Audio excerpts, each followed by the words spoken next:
Vocês já ouviram falar em tafofobia, o medo de ser enterrado vivo, ou em fobia de germes, que leva as pessoas a limparem tudo compulsivamente? Existem muitos medos estranhos por aí, mas o do rei francês Carlos IX é de longe um dos mais trágicos e bizarros da história. Ele tinha medo de dormir. Sim, você ouviu direito. O simples ato de fechar os olhos e descansar era, para ele, um convite para a morte. A história de Carlos IX começa em um ambiente que respira paranoia. Imaginem crescer na corte francesa do século XVI.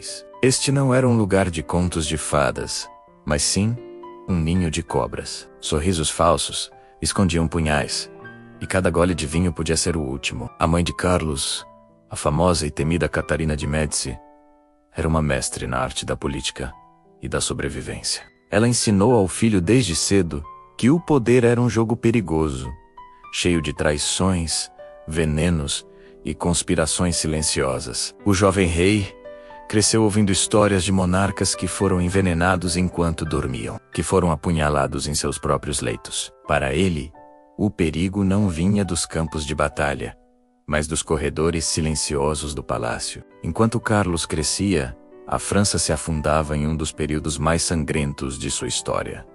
As guerras de religião, católicos contra protestantes, huguenots, e uma luta brutal pelo controle do reino. A violência não estava restrita às batalhas. Atentados, emboscadas e assassinatos políticos se tornaram o pão de cada dia. A paranoia que ele aprendeu na infância agora era reforçada pela realidade cruel ao seu redor. Carlos começou a desconfiar de absolutamente todos. Nobres que o bajulavam, criados que serviam sua comida, até mesmo os médicos que deveriam cuidar de sua saúde. Em sua mente, qualquer um poderia ser um assassino disfarçado. O quarto real, que deveria ser o lugar mais seguro do palácio, o seu refúgio pessoal, transformou-se no epicentro do seu terror. A cama não era um lugar de descanso, mas uma armadilha em potencial. Ele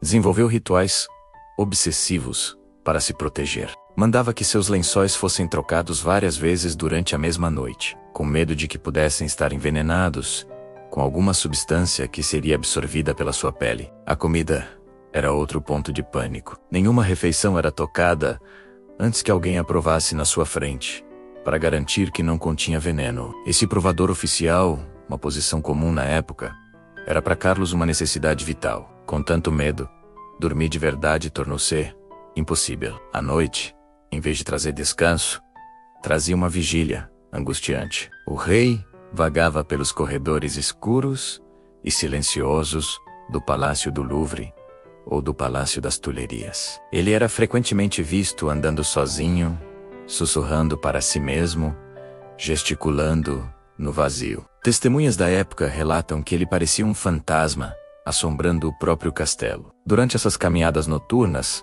ele revivia em sua mente as decisões difíceis, as mortes que ordenou, as traições que sofreu. Ataques de pânico se tornaram comuns. Ele suava frio.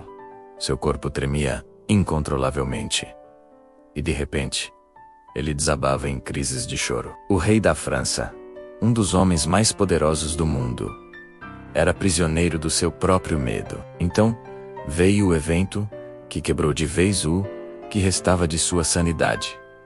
O massacre da noite de São Bartolomeu. Em 1572, pressionado por sua mãe e conselheiros, Carlos autorizou o assassinato em massa de líderes protestantes, que estavam em Paris para um casamento real. O que deveria ser um ataque cirúrgico saiu completamente do controle e se transformou em um banho de sangue que durou dias, espalhando-se por toda a cidade e depois por outras partes da França. Milhares de pessoas foram mortas. Após essa noite terrível, a culpa e o horror consumiram o rei. Algo dentro dele se rompeu permanentemente.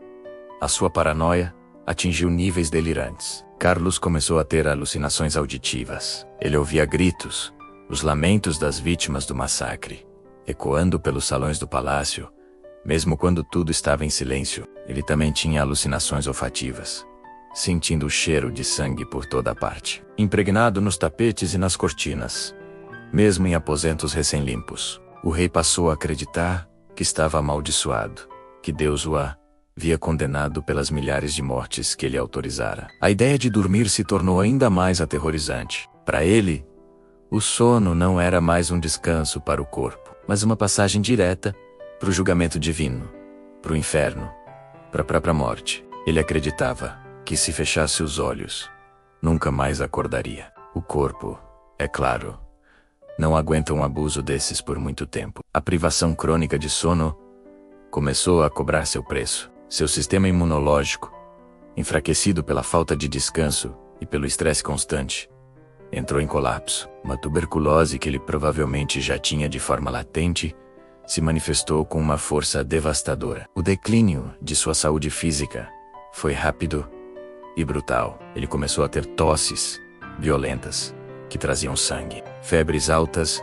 o deixavam delirando por horas. Seu corpo estava se desintegrando, mas sua mente se recusava a ceder. Mesmo doente e fraco, ele resistia a deitar, lutando contra a necessidade de descanso, lutando contra o próprio corpo, até o último instante. Quando a morte finalmente chegou, em 1574 aos 23 anos, não foi em paz, dormindo tranquilamente em sua cama. Ele morreu exausto, consumido pela febre, pela doença e, acima de tudo, pelo terror. Sua mente, já fragmentada pela culpa e pela paranoia, finalmente cedeu. A ironia de sua história é trágica. O rei que passou a vida temendo um assassino escondido nas sombras, não foi vencido por uma adaga ou por veneno. Ele foi derrotado pelo seu próprio medo. A sua fobia de dormir, de fechar os olhos, foi a arma que o destruiu. A história de Carlos IX é um lembrete sombrio de que, às vezes, o maior inimigo que enfrentamos não está do lado de fora,